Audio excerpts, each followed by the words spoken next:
एक आदमी बस अपना गेम खेल रहा था। तभी उसने अपनी गर्लफ्रेंड से घुटने टेकने को कहा। वो बस आग और बर्फ के टकराने से मिलने वाले अजीब से रोमांच को महसूस करना चाहता था, लेकिन तभी अचानक उसका मुंह कानों तक फट गया। उसकी भयानक चीख हेडसेट से होते हुए उस आदमी तक पहुंची जो अभी भी टावर को धक्का दे रहा था। पर घबराने के बजाय उसने शांति से दुश्मन का क्रिस्टल तोड़ा। इसके बाद उसने अपनी याददाश्त के सहारे उस दरवाजे को खोला जिसे उसकी खूबसूरत पड़ोसन जोर जोर से पीट रही थी। उसने कहा कि वो अंदर आ सकती है और छिप सकती है, लेकिन सिर्फ तभी जब वो पहले अपनी आंखें बंद कर ले। उस औरत ने बात मान ली, ये इशारा करते हुए कि अगर वो अंदर आ गई तो वो जो चाहे कर सकता है। ये एक गुहार से ज्यादा एक डार्क डील जैसा लग रहा था। अगले ही पल उस आदमी ने एक किचन नाइफ उठाया और बिना किसी झिझक के उसका सिर काट दिया। तभी एक सिस्टम प्रॉम्प्ट आया, potential zombie eliminated, points acquired. इस आदमी का नाम था लिन फैन, जो अकेला रहने वाला एक साधारण इंटीरियर डिजाइनर था। 1 घंटे पहले उसने दयालुता दिखाते हुए अपनी एक परेशान पड़ोसन की मदद की थी, लेकिन वो अचानक म्यूटेट हो गई और उसे काटकर मार डाला। जिस पल वो मरा, वो किसी तरह इस ज़ॉम्बी अपॉकलिप्स के एक सर्वाइवल सिस्टम से जुड़ गया। इस कनेक्शन ने समय को रिवाइंड कर दिया और उसे उसकी मौत से ठीक 1 घंटे पहले वापस भेज दिया। लिन फैन ने अपने नए मिले पॉइंट्स को अपनी स्ट्रेंथ पर खर्च किया और कुछ ही सेकंड में उसने अपने अंदर शक्ति को बढ़ते हुए महसूस किया। इस बीच खूबसूरत पड़ोसन के बिना सिर के शरीर ने एक और ज़ॉम्बी को उस जगह खींच लिया था। जब लिन फैन ने दरवाजा खोला तो ज़ॉम्बी ने आखिरकार उसे देख लिया, अपना टेढ़ा मेढ़ा सिर घुमाया और उसकी सड़ी हुई आंखें उस पर टिक गईं। कुछ ही सेकंड बाद वो प्राणी गले से गर्जन निकालते हुए ताजे मांस की ओर लपका। लिन फैन ने फिर वार किया, एक साफ वार, और ज़ॉम्बी का सिर लुढ़क गया। सिस्टम ने एक और संदेश दिखाया, ज़ॉम्बी किल्ड, पॉइंट्स गेन्ड। अपनी पड़ोसन की आधी अधूरी लाश को घूरते हुए लिन फैन को एहसास हुआ कि और ज़ॉम्बीज आएंगे। उसे बस दरवाजे के पीछे छिपकर उन पर घात लगाना था। 1 घंटे बाद हॉलवे लाशों से अटा पड़ा था। उसके पॉइंट्स आसमान छू रहे थे। इसके बाद उसने पड़ोसन के शरीर को ढूंढा, लेकिन वो कहीं नहीं मिला। अरे, कहीं उसे किसी ने खा तो नहीं लिया? ये एक समस्या थी। उफ, ये बहुत गंदा है, ये जल्द ही सड़ने लगेंगे। हॉलवे तो पब्लिक प्रॉपर्टी है, मुझे ये गंदगी साफ करनी पड़ेगी। उसने एक रस्सी ली और सभी लाशों को एक साथ बांध दिया। जैसे ही वो उन्हें कचरे के ढेर तक घसीटने वाला था, छत की लाइट एक तेज भनभनाहट के साथ टिमटिमाने लगी। फिर कोने में एक छाया दिखाई दी। एक आदमी व्हीलचेयर पर धीरे धीरे आगे बढ़ रहा था। ये एक अधेड़ उम्र का नशेड़ी था जिसे कभी तार चुराते हुए करंट लगा था। वो सिर्फ अपने पैर खोकर ही बच पाया था। लिन फैन को जिंदा देखकर उस आदमी ने एक जंगली दहाड़ निकाली और ताजे मांस की ओर लपका। लिन फैन ने शांति से अपनी चाकू फिर घुमाई, एक और साफ सुथरा सिर काटा। अंकल जेंग, आप तो दूसरी फ्लोर पर रहते थे, 7वें तक कैसे आ गए? यहां तक व्हीलचेयर देने आए हो, एकदम सही समय पर। मैं सोच रहा था कि इन लाशों को नीचे कैसे ले जाऊं। आप बहुत दयालु हैं अंकल जियांग, चिंता मत कीजिए, मेरा काम हो जाने पर मैं इसे लौटा दूंगा। इसके साथ लिन फैन ने सभी लाशों को नीचे के कचरे के डिब्बे में डाल दिया। लिन फैन को अभी भी यकीन नहीं हो रहा था, दुनिया सच में खत्म हो गई थी। जिंदा रहने के लिए उसे सामान इकट्ठा करना था, लेकिन फिर उसने सोचा, क्या ये चीजें कचरा है या रिसाइक्लेबल्स? अकेले रहना सच में बेकार है, बात करने वाला कोई नहीं, मेरे बेवकूफ़ी भरे सवालों का जवाब देने वाला कोई नहीं। तभी दूसरी फ्लोर पर रहने वाले अंकल जो के घर से उस नशेड़ी का बेटा जो गंजा आदमी था, उसे देखकर हाथ हिलाया। उस गंजे आदमी ने लिन फैन को पहले भी परेशान किया था। उसने एक बार उसकी साइकिल चुराई थी और पुलिस को आना पड़ा था। हालांकि उसने अगले दिन साइकिल लौटा दी, फिर भी उसने लिन फैन को इसी बात के लिए पीटा था। लिन फैन ने ठंडी निगाहों से उसे घूरा। क्या चाहिए? वो जम गया। इस बेवकूफ ने जोर से बात की, क्या इसे ज़ॉम्बीज़ को खींचने का डर नहीं है? फिर वो मुस्कुराया, एक बेवकूफ को इस्तेमाल करना आसान है, मैं वैसे भी भूखा हूं, ये मेरे लिए काम कर सकता है। उसने कागज के एक टुकड़े पर लिखा, जाओ खाना और पानी ढूंढो, मेरे दरवाजे पर ले आओ। लिन फैन ने सिर हिलाया, मैं क्यों करूं, मैं नहीं जा रहा हूं। गंजे आदमी के होंठ गुस्से से कांप उठे। तू छोटा, उसने मन में बुदबुदाया। फिर उसने दोबारा लिखा, जैसा मैं कहूं वैसा करो और मैं तुम्हें अपने साथ रहने दूंगा। समय आने पर मैं तुम्हें एक सीक्रेट बेस पर ले जाऊंगा। लिन फैन शांत रहा, अभी भी नहीं जा रहा था। आदमी का चेहरा गहरे गुस्से से काला पड़ गया। ठीक है, उसने सोचा, अगर तुम्हें मरना ही है तो मैं तुम्हारी मदद करूंगा, तुम ये खुद ही चाहते हो। वो चिल्लाया और लिन फैन के दरवाजे की तरफ कई धातु की प्लेटें फेंक दी। प्लेटें फर्श पर गिरी, जोर से आवाज करते हुए, क्लैंग क्लैंग क्लैंग। कुछ ही देर में हॉलवे गरजने लगा क्योंकि कई ज़ॉम्बीज लिन फैन की ओर दौड़े। दूसरी फ्लोर से देखते हुए गंजा आदमी पागलों की तरह हंसा। अब कहाँ गई तुम्हारी अकड़, वो एटीट्यूड क्या हुआ, अब तो पैर भी नहीं हिल रहे। अगले ही सेकंड लिन फैन ने अपनी किचन नाइफ घुमाई और एक ही साफ वार में 2 ज़ॉम्बीज के सिर काट दिए। सिस्टम तुरंत बोला, 2 kills 2 points gained। गंजे आदमी की हंसी ठंडी पड़ गई। ओ शिट, ये आदमी तो सच में ताकतवर है। वो गुर्राया। ठीक है, तुम्हें थोड़ी स्किल आती है तो क्या हुआ, अभी भी एक ज़ॉम्बी बचा है, अब तो प्रतिक्रिया करने में बहुत देर हो गई ना। जो भी मेरी अवज्ञा करता है उसे मरना ही चाहिए। लिन फैन ने आखिरी ज़ॉम्बी को अपने कंधे पर उठाया, इसलिए नहीं कि वो उसे मार नहीं सकता था, बल्कि इसलिए कि उसने न मारने का फैसला किया। फिर एक शांत फ्लिक के साथ उसने उसे ऊपर फेंक दिया। गंजे आदमी के लिए एक स्पेशल डिलीवरी। उस आदमी ने रिफ्लेक्स में उसे पकड़ लिया। अपनी बेवकूफी पर हैरान था, मैंने इसे पकड़ा ही क्यों। जैसे ही इमारत में चीखें गूंजी, लिन फैन ने यूं ही हाथ हिलाया। अगर तुम्हारे कोई सवाल हैं तो पूछ लेना, कम से कम तुम मेरी तरह अकेले तो नहीं रहोगे। जल्द ही लिन फैन पास के एक सुपरमार्केट पहुंचा। अंदर घुसते ही उसने छिपे हुए कई ज़ॉम्बीज को आसानी से मार गिराया। सामान इकट्ठा करने के बाद वो आदत से चेकआउट काउंटर पर गया और ज़ॉम्बीफाइड कैशियर का सामना किया। ये मुझे कुछ समय तक चलेगा, मैंने कुछ बीज भी खरीदे हैं। एक बार जब मुझे उन्हें लगाने के लिए एक सुरक्षित जगह मिल जाएगी तो मैं खेती करके जी सकता हूँ। हालांकि ये चाकू लगभग खत्म हो चुका है। जैसे ही वो एक नए हथियार के बारे में सोच रहा था, तभी सड़क से एक तेज रफ्तार बस उसकी ओर दहाड़ती हुई आई। जोरदार इंजन की आवाज ने कुछ ही सेकंड में ज़ॉम्बीज का एक विशाल झुंड खींच लिया। तेज हेडलाइट्स ने उसके दुखद बचपन की यादें ताज़ा कर दी। जब लिन फैन छोटा था तो उसकी मां की एक दुर्घटना में मृत्यु हो गई थी। उसके पिता अपनी प्रेमिका के साथ रहने की बेताबी में उसे छोड़ने की योजना बना रहे थे, लेकिन लिन फैन के रोने से वो औरत, तथाकथित आंटी, घिन से अपना आपा खो बैठे। उस औरत ने लिन फैन के पिता के हाथ से स्टीयरिंग व्हील खींच लिया, चिल्लाते हुए कहा कि वो उसे सबक सिखाने के लिए बस रोक देगी। गाड़ी सामने से आ रहे एक ट्रक से टकरा गई। लिन फैन अभी भी उस निराशाजनक याद में फंसा हुआ था जब बस ड्राइवर की रूखी आवाज ने उसे वापस खींच लिया। अरे ब्रैड, सवारी चाहिए? बहुत बुरा लगा, मैं तुम्हें नहीं ले जा रहा। यहीं रुको और ज़ॉम्बीज को तुम्हारी आंतें फाड़ने दो। पास के एक चश्मे वाले लड़के ने धीरे से विरोध किया। हम उसे छोड़ नहीं सकते। जिन ज़ॉम्बीज को हमने आकर्षित किया वे उसे मार सकते हैं। टीचर ने कहा था हमें मदद करनी चाहिए। इससे पहले कि वो पूरा कर पाता, ड्राइवर ने उसका गला काट दिया और थूका। टीचर, तुम्हारे टीचर को भाड़ में जाने दो, ये अपोकलिप्स है। मैं जो चाहता हूं वही करता हूं। तुम जैसे 4 आंखों वाले नर्ड सोचते हो कि तुम मुझे भाषण दे सकते हो। मैं तुम्हें जैसे होशियार बच्चों हमेशा से नापसंद करता रहा हूं। तुम बस टीचर के पालतू हो। टीचर के ढाल के बिना तुम सिर्फ शिकार हो। चूंकि तुम दया से भरे हो, मैं मेहरबान रहूंगा। तुम्हें नीचे भेज देता हूं ताकि तुम उसका साथ दे सको। उसने लड़के को बस से धक्का दिया और चला गया। जाते समय भी उसने रियर व्यू मिरर में घबरा कर देखा। वो बेवकूफ किचन नाइफ लिए हुए है। कहीं वो सचमुच अकेले ही झुंड से लड़ने की योजना तो नहीं बना रहा। लिन फैन ने आखिरकार अपने विचारों से बाहर निकला। धीरे से बुदबुदाया, मैं नहीं मरूंगा। मॉम और मैंने एक वादा किया था। मैं वही बहादुर, दयालु और उज्जवल आदमी बनूंगा जिसमें उन्हें हमेशा विश्वास था। इसके साथ उसने अपने किचन नाइफ को सीधे बस के टायर पर फेंका, अपनी अपार स्ट्रेंथ स्टैट के दम पर। ब्लेड रबर के गहरे अंदर घुस गया। बस का संतुलन बिगड़ा, एक स्ट्रीट साइन से टकराई और पलट गई। वो अहंकारी ड्राइवर अब एक मरते हुए कुत्ते की तरह चिल्ला रहा था, मुझे माफ कर दो, मैं गलत था, कृपया मेरी मदद करो। लिन फैन ने उस ड्राइवर की ओर ठंडी निगाहों से देखा।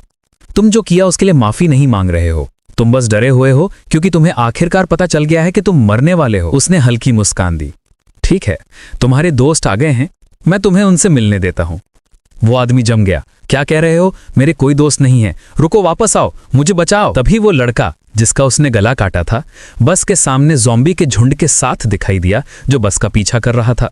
वे उस ड्राइवर पर निर्ममता से टूट पड़े। अब तक लिन फैंग की स्ट्रेंथ स्टैट बढ़कर एक चौंका देने वाले 35 पॉइंट्स तक पहुंच चुकी थी। जब वो पास के एक अपार्टमेंट कॉम्प्लेक्स से गुजर रहा था तो ऊपर से एक महिला की आवाज आई, एक अनाथ माँ और उसका बच्चा। अरे जवान आदमी, तुम चौराहे पर उन सभी ज़ॉम्बीज को पार करके कैसे आ गए? नहीं, छोड़ो उस बात को। इस समय जरूरी बात यह थी कि लिन फैंग रुकने की योजना नहीं बना रहा था, लेकिन जब उसमें उसके बगल में बैठी भूखी छोटी लड़की को देखा तो वो उन्हें नजरअंदाज नहीं कर सकता। वो दरवाजे के पास गया और उसने उस महिला को घुटनों के बल बैठे पाया। भाई, मुझे पता है ये मांगना बहुत बड़ी बात है, लेकिन कृपया हमारे साथ थोड़ा सा खाना बांट लो। हमारे पास कुछ नहीं बचा है। मेरे पति मर चुके हैं। मेरे पास कोई और रास्ता नहीं है। मुझे ज्यादा नहीं चाहिए, बस मेरी बेटी के लिए थोड़ा सा दे दो। लिन फैंग ने उसे 2 कद्दू और एक विंटर स्क्वॉश दिया। ये लो, इन्हें ले लो। वो महिला हैरान थी। क्या अब पैसे का कोई मतलब रह गया है? फिर भी उसने उन्हें स्वीकार कर लिया। तभी लिन फैंग की नजर दीवार पर टंगे एक रेप्लिका वेपन पर पड़ी। महिला ने वो तलवार बाहर निकाली। मेरे पति को गेम्स बहुत पसंद थे। उन्होंने इसे एक प्रॉप के तौर पर खरीदा था। अगर तुम चाहो तो इसे ले सकते हो।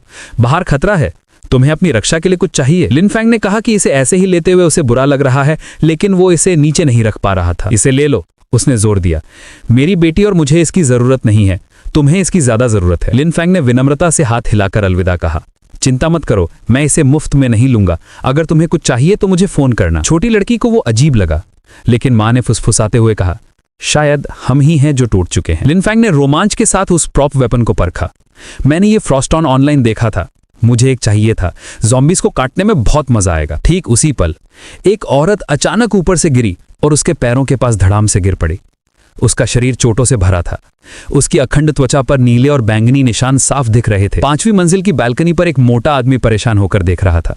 उसके चेहरे पर खरोंचे थी। कितने शर्म की बात है, पता नहीं ऐसी और चीज कब मिलेगी। लिन फैंग समझ गया कि महिला ने भयानक दुर्व्यवहार सहा था। उसकी आंखों में निराशा, गुस्सा और बेबसी वही थी जो उसकी मां की आंखों में थी जब उसने उसके पिता को छोड़ा था। उसने उसके लिए न्याय करने का फैसला किया और उस मोटे आदमी का सामना किया। उसने ये सब क्यों किया था? वो आदमी जम गया। उसने उम्मीद नहीं की थी कि सड़क पर कोई होगा। फिर उसने गाली थूकी। कौन है तू? तू यहां नहीं रहता है ना? ये बिल्डिंग मेरा इलाका है। मैं यहाँ की औरतों के साथ जो चाहूं करता हूं, तुझे क्या? लिन फैंग जानता था कि उसे कार्यवाही करनी होगी। आखिरकार वो माँ और बच्चा जिन्होंने उसे फ्रॉस्टॉन दिया था, वो भी इसी बिल्डिंग में रहते थे। उसने लाश को उठाया, मंजिलें गिनी और पुष्टि की कि मोटा आदमी 5वीं मंजिल पर है। मोटे आदमी ने सोचा कि लिन फैंग यहाँ सफाई करने आया है। क्या लाश को मजे के लिए लेने आया है? बहुत बुरा। मरे हुए शरीर हिलते नहीं हैं। एक गुड़िया भी इससे बेहतर है। उसने थोड़ी ऊपर करके व्यंग किया। इससे पहले कि मेरा दिमाग खराब हो जाए, यहां से दफा हो जा, नहीं तो मैं तुझे दिखाऊंगा कि असली दर्द कैसा होता है। गालियां बड़बड़ाते हुए वो वापस सोफे पर बैठ गया और एक बियर खोली। शायद मैं बाद में इस बिल्डिंग में कुछ नए खिलौने ढूंढूं। अपोकलिप्स में मैं जो चाहूं कर सकता हूं। राजा बनकर बहुत अच्छा लगता है। तभी नॉक नॉक, किसी ने दरवाजा खटखटाया। मोटा आदमी उछल पड़ा, एक लकड़ी का डंडा पकड़ा और पीप होल से झांका। कौन खटखटा रहा है? कहीं कोई ज़ॉम्बी तो नहीं है? धिक्कार है। अगर हॉलवे उनसे भरा हुआ है तो मैं नए खेलने के लिए चीजें कैसे ढूंढूंगा? लेकिन जो उसने पीप होल से देखा, उसने उसे ठोस कर दिया। ये वही औरत थी जिसे उसने अभी अभी टॉर्चर करके मारा था। उसकी तरह का राक्षस भी डर से कांप गया। बाहर लिन फैन लाश को पकड़े खड़ा था, शांति से दरवाजा खटखटा रहा था। दरवाजा खोलो, मुझे पता है तुम अंदर हो। लिन फैन की आवाज सुनकर मोटे आदमी ने राहत की सांस ली और चिल्लाया, ओह तुम हो बेवकूफ, यहां से दफा हो जा पागल, मरने के लिए आया है। उसके चेहरे पर एक बुरी मुस्कान रेंग गई। हाँ, मुझे बस जोर से चिल्लाना है, ज़ॉम्बीज़ उस गधे को चीर देंगे।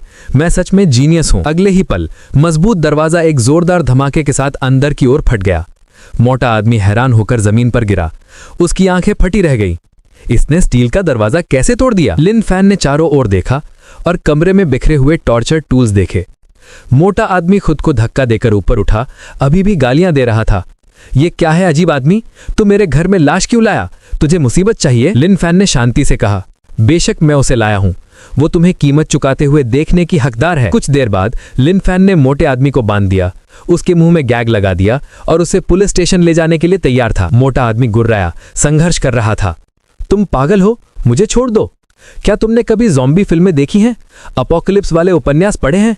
अगर पढ़े होते तो तुम्हें पता होता कि कैसे जीना है, कैसे बचना है। जो चाहो वो करने में मजा नहीं आता क्या? लिन फैन ने उसे जोर से थप्पड़ मारा। तुम बेवकूफ हो, कहानियां काल्पनिक होती हैं, यह असली जिंदगी है। तुम अंतर भी नहीं बता सकते। थप्पड़ इतनी जोर से लगा कि वो आदमी सीधे पुलिस स्टेशन के दरवाजों से पार होकर हवा में उड़ गया। चकराया हुआ और दर्द से जलते हुए आदमी ने बुदबुदाया, अब कौन नहीं बता सकता कि असली क्या है? तुम्हें लगता है कि मुझे यहां लाने से फर्क पड़ेगा? ये अपोकलिप्स है, सब चले गए हैं, अब मुझे कोई सजा नहीं दे सकता। लिन फैन ने ठंडी मुस्कान के साथ मुस्कुराया। तुम गलत हो, अभी भी कोई है। उस आदमी की आंखें दाईं ओर घूमी।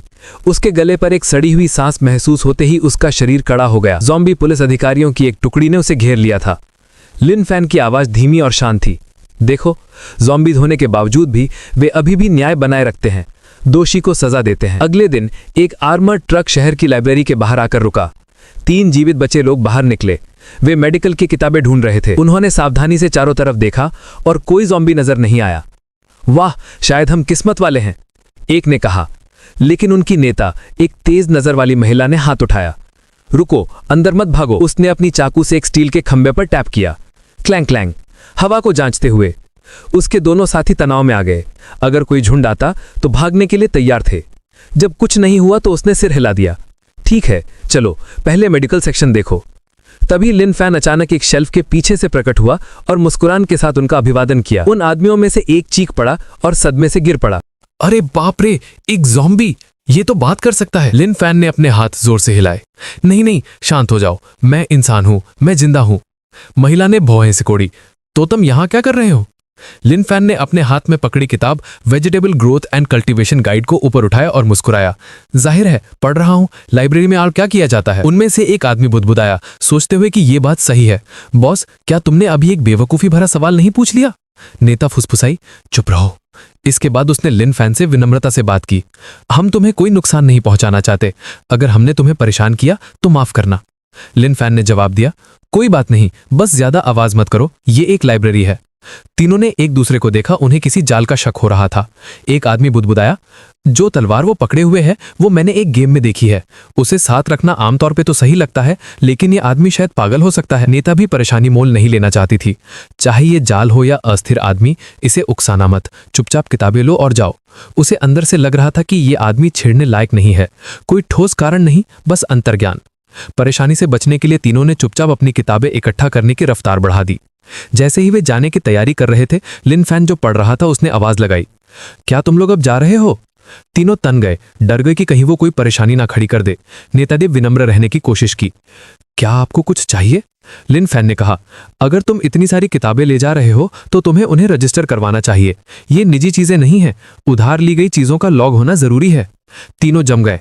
एक ने थूका, क्या तुम मजाक कर रहे हो? तुम्हें पता है बाहर क्या हो रहा है? रजिस्टर? तुम किस पागलखाने से आए हो? नेता को उसका तर्क अजीब लगा, लेकिन उसने नरमी से पूछा, क्या मैं पूछ सकती हूं, क्या आपको पता है कि बाहर अभी क्या हो रहा है? लिन फैन ने शांति से जवाब दिया, हाँ, ये अपोकलिप्स है। बाहर ज़ॉम्बीज हैं जो काटते हैं। इसके अलावा ज्यादा कुछ बदला नहीं है। नेता का चेहरा तंग गया। क्या वह वास्तव में पागल था या सिर्फ ढोंग? आदमियों में से एक ने मान लिया कि परेशानी आने वाली है। दोस्त, तुम्हें पता भी है बाहर क्या है, कुछ बेवकूफ़ी मत करना। चलो हम अपने काम से काम रखें। लिन फैन ने उन्हें आराम दिया। शांत हो जाओ, मैं कोई नुकसान नहीं पहुंचाना चाहता, बस सूचित कर रहा हूं। बाहर खतरा है, इसलिए परेशानी शुरू मत करना। वैसे मैं लिन फैन हूं। मैं सनशाइन कॉम्प्लेक्स की बिल्डिंग 2 यूनिट 704 में रहता हूं। अगर तुम मुसीबत में पड़ो तो मुझे ढूंढना। मैं ताकतवर हूं, सैकड़ों ज़ॉम्बीज मेरा मुकाबला नहीं कर सकते। वे तीनों चुप हो गए। हाँ, पुष्टि हो गई, ये पागल है, भागो। नेता ने जल्दी से लिन फैन का धन्यवाद किया और फिर अपने दोनों साथियों के साथ तेजी से लाइब्रेरी से भाग गई। इससे पहले कि लिन फैन कोई प्रतिक्रिया दे पाता, वे इतनी तेज थे कि चले गए। मैंने उनके नाम भी नहीं पूछे। उसने कंधे उचकाए। खैर, सीखने के लिए सुबह का समय सबसे अच्छा है। अगर मुझे अकेले बचना है तो मुझे खेती में माहिर होना पड़ेगा। इस बीच एक रेगिस्तानी सुविधा के बहुत नीचे हैजमैट सूट्स पहने वैज्ञानिक कड़ी मेहनत कर रहे थे। अजीब ज़ॉम्बी सेल एक्टिविटी हर दिन थोड़ी बढ़ रही है। तो आप ये कह रहे हैं कि वो इवॉल्विंग हो रहे हैं? कुछ ऐसा ही। छोड़ो उस बात को। मैं जानना चाहता हूं कि क्या हम एक एंटीबॉडी बना सकते हैं? नहीं, ये वायरस ऐसा है जैसा हमने पहले कभी नहीं देखा। ज्ञात स्ट्रेन्स के आसपास भी नहीं है। क्या आपने ज़ॉम्बी जीन के बारे में सुना है? तो आपका मतलब है कि ये लोग मर गए और दूसरे रूप में जीते हुए वापस आ गए? कुछ ऐसा ही। शहर में वापस आकर लिन फैन ने खेती की किताब बंद की और अपने अपार्टमेंट कॉम्प्लेक्स में लौट आया। उसे पौधे लगाने के लिए जमीन का एक खुला टुकड़ा मिला, लेकिन वो इलाका पब्लिक प्रॉपर्टी था। वहां पौधे लगाने से ज़ॉम्बीज या गुस्सैल पड़ोसियों का ध्यान खींचा जा सकता था। इसलिए उसने चिल्लाया, मैं लिन फैन, सनशाइन कॉम्प्लेक्स की बिल्डिंग 2 यूनिट 704 का निवासी हूं। अब से मैं यहां सब्जियां लगाऊंगा। किसी को कोई दिक्कत है? अपेक्षित रूप से उसके चिल्लाने से पास के हर ज़ॉम्बी का ध्यान आकर्षित हुआ। यहां तक कि बिल्डिंगों में मौजूद ज़ॉम्बीज ने अपनी खिड़कियां तोड़ दी और नीचे कूद गए। कुछ ही सेकंड्स में वह खुला मैदान मरे हुए लोगों से भर गया। लिन फैन ने फ्रॉस्टॉन बाहर निकाला और उनमें से काटता चला गया। उनके शरीर नरम टोफू की तरह अलग हो गए। उसके सिस्टम पॉइंट्स आसमान छू रहे थे। कुछ ही मिनटों बाद जमीन लाशों से अटी पड़ी थी और लिन फैन को अब इस बात की चिंता नहीं थी कि कोई ज़ॉम्बी फिर से उसके बगीचे पर चुपके से हमला करेगा। पक्का करने के लिए लिन फैन ने फिर से पड़ोस में चिल्लाया, हे, किसी और को कोई आपत्ति है? जब कोई ज़ॉम्बी नहीं दिखा तो उसे जोरदार भूख लगी। उसने कुछ खाने का फैसला किया और माँ बेटी से मिलने गया। उसे पास के बाजार में एक नरम खोल वाला कछुआ, सॉफ्ट सेल टर्टल मिला। उन दोनों के लिए सामान छोड़ते समय वह उनके साथ रात के खाने में शामिल हुआ। महिला धीरे से बोली, मुझे पता है कि बिना कारण कोई मदद नहीं करता। आपने हमारे लिए पहले ही बहुत कुछ कर दिया है। मैं आपको असहज नहीं करना चाहती थी, लेकिन मेरे पति नहीं रहे। अगर मुझे कुछ हो जाता है तो मेरी बेटी। लिन फैन उसकी बात समझ गया। उसने अपनी चॉपस्टिक नीचे रखी और शांति से पूछा, आप चाहती हैं कि मैं क्या करूं? महिला जम गई। वह हैरान थी कि वह इतनी आसानी से राजी हो गया। शर्माते हुए उसने धीरे से कहा, मैं अपनी बेटी के साथ तुम्हारे साथ जाना चाहती हूं। लिन फैन ने पलकें झपकाईं, उसकी बात को पूरी तरह से गलत समझते हुए। ओ, तुम्हारा मतलब है मेरे कॉम्प्लेक्स में शिफ्ट होना? जरूर, मैं तुम्हारे लिए रियल एस्टेट ऑफिस से पूछ सकता हूं। महिला उसे घूरने लगी, पूरी तरह से हैरान थी। क्या हम एक ही भाषा बोल रहे हैं? इस बीच शहर भर में एक आलीशान अपार्टमेंट टावर के शिखर पर एक अधेड़ उम्र के आदमी का फोन बजा। उसका चेहरा चमक उठा। हर कॉल संभावित बचाव जैसा महसूस हो रहा था। हेलो, एक शांत आवाज ने कहा, मैं XI इन्फो रियल्टी के साथ आपके द्वारा लिस्टेड संपत्ति के बारे में कॉल कर रहा हूं। क्या मैं इसे किराए पर ले सकता हूं? चुंग गंग जम गया। फिर उसने कॉल काट दिया। क्या तुम मजाक कर रहे हो? एक शरारत। बाहर देखो, दुनिया खत्म हो रही है। अपोकलिप्स तेजी से आया था। केवल कॉम्प्लेक्स की कड़ी सुरक्षा ही उन्हें जिंदा रखे हुई थी। कई दिनों तक उन्होंने आसमान को देखा, हेलीकॉप्टरों की उम्मीद में, लेकिन कभी कुछ नहीं आया। जैसे ही चुंगंग ने निराशा में आह भरी, फोन फिर से बजा। इससे पहले कि दूसरी तरफ वाला बोल पाता, उसने भड़कते हुए कहा, क्या तुम पागल हो? लिन फैन वास्तव में भ्रमित लग रहा था। तुम चिल्ला क्यों रहे हो? मैं बस तुम्हारी जगह किराए पर लेना चाहता हूं। चुंग ने फिर से फोन काट दिया, क्रोधित होते हुए। लिन फैन ने आह भरी, यार, इस आदमी का गुस्सा इतना तेज क्यों है? ठीक है, मैं दोबारा कॉल करता हूं। चुंग ने दहाड़ लगाई, उसकी नसें फूल गई। ओ एक कनीने, आखिर तुझे चाहिए क्या? लिन फैन शांत रहा। मिस्टर चुंग, मैं बस तुम्हारा अपार्टमेंट किराए पर लेना चाहता हूं। इतना परेशान होने की जरूरत नहीं है। चुंग का धैर्य आखिरकार टूट गया। ठीक है, तुम्हें चाहिए? ले लो, मैं छत पर हूं, फोंगजी इंटरनेशनल टावर 3। खुद आकर किराए पर ले लो। आओ, अगर हिम्मत है तो मुझे ढूंढो। किराया पक्का करने के बाद लिन फैन ने माँ और बेटी को जल्दी से अलविदा कहा। यहीं रुको, मैं अभी तुम्हारे लिए किरायनामा साइन करके आता हूं। महिला उसे रोकने की कोशिश कर रही थी, लेकिन उसने पहले ही अपना सामने का दरवाजा बंद कर दिया था और जा चुका था।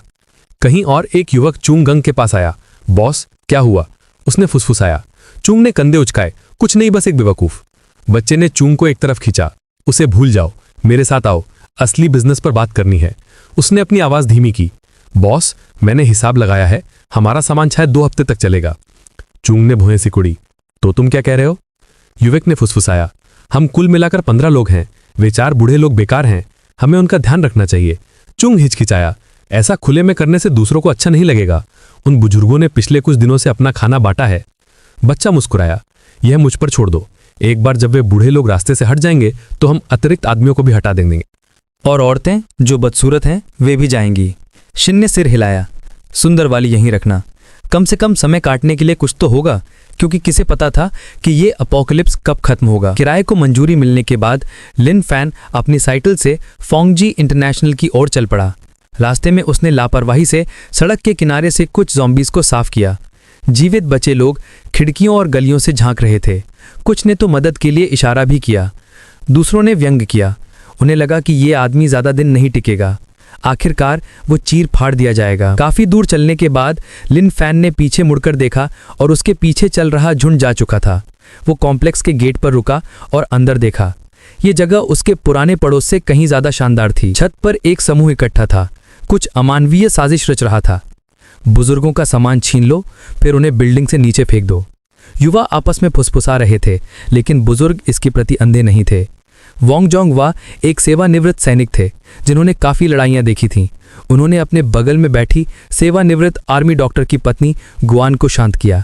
गुआन, हम बूढ़े हो गए हैं, सामान कम है, शायद बच्चों को हम बोझ लग रहे हैं। फिर भी भविष्य युवाओं का है। देश और समाज को उनके पुनर्निर्माण के लिए उनकी ज़रूरत है। पास में बैठे जो अवान एक सेवानिवृत्त सैन्य इंजीनियर, रिटायर्ड मिलिट्री इंजीनियर, धीरे से हंसे। वोंग, तुमने इस बात को स्वीकार कर लिया है? वोंग ने पूछा। क्या उन्हें भी ऐसा ही लगता है? जाओ ने सिर हिलाया। हमने अपनी पूरी जिंदगी देने में लगा दी, अब दिखाने के लिए ज्यादा कुछ नहीं है।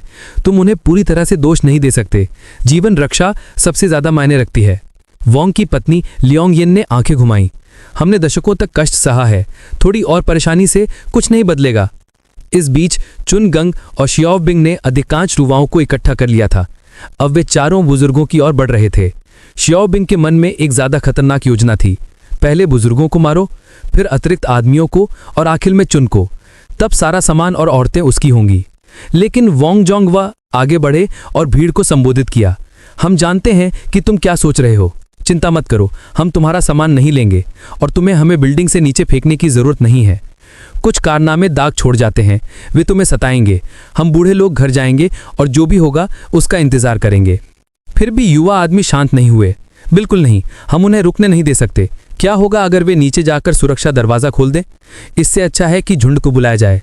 हमें उन्हें छत से नीचे फेंकना होगा। जैसे ही भीड़ अटक गई, छत के गेट पर एक खटखड़ाहट की आवाज आई। बाहर से एक आवाज आई, मिस्टर शिन, क्या आप वहां हैं?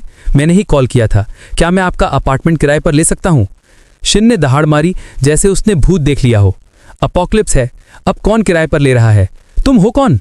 इससे पहले कि वो खत्म कर पाता, 3 सेंटीमीटर मोटा धातु का दरवाजा धमाके से खुल गया। लिन फैन की स्ट्रेंथ 40 तक पहुंच चुकी थी। उसने गलती से दरवाजे पर बहुत ज्यादा बल लगा दिया था और उसे खोल दिया था। शियाओ बिंग ने झुककर चुन को एक योजना फुसफुसाई। उससे कहो कि वो किराए पर उठ चुका है, उसे नीचे जाते हुए देखो, फिर चारों बुजुर्गों को धक्का दे दो। एक हंगामा करो, ज़ॉम्बीज आएंगे, वो भाग जाएगा और हम सुरक्षित हो जाएंगे। चुन ने हंसकर कहा, हाँ ये काम करेगा। ये बच्चा काफी चालाक और गंदा है। उसने लापरवाही से हाथ हिलाया।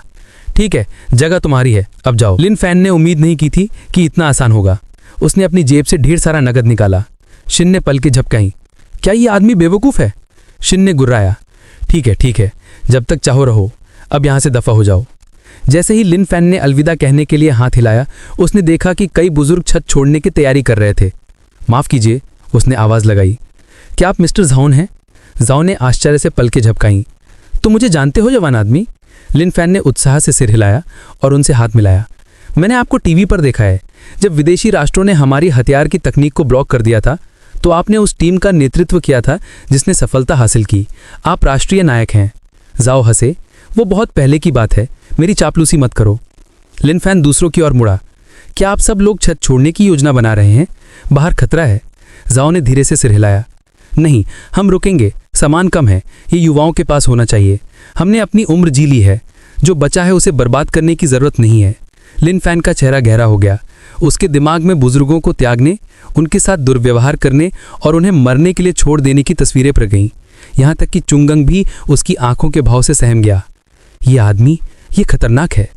लिन फैन ने धीरे से सांस ली। कृपया मेरे साथ चलिए, मेरी जगह सुरक्षित है, मैं आपकी रक्षा कर सकता हूँ। बुजुर्गों ने धीरे से मना कर दिया। धन्यवाद बेटा, लेकिन नहीं, तुम सिर्फ परवाह करके ही बहुत कुछ कर चुके हो। लिन फैन अड़ा रहा। मैं ताकतवर हूं। सच में? मेरे साथ आओ, मैं तुम्हारे लिए अपने पड़ोस में जगह किराए पर लेने में भी मदद करूंगा। बुजुर्गों ने असहज नजरें एक दूसरे से बदली। जाओ इन ने हंसकर अपनी असुविधा को छिपाया। ये जवान आदमी, ये अनोखा है। लिन फैन ने जाओ इनका हाथ पकड़ा और कहा, झिझको मत, मुझ पर भरोसा करो, मेरे साथ चलो। शिन ने बुजुर्गों को रोकने की कोशिश की, लेकिन शाओ बिंग ने उसे पीछे खींच लिया। शाओ ने फुसफुसाया, बॉस, उन्हें जाने दो।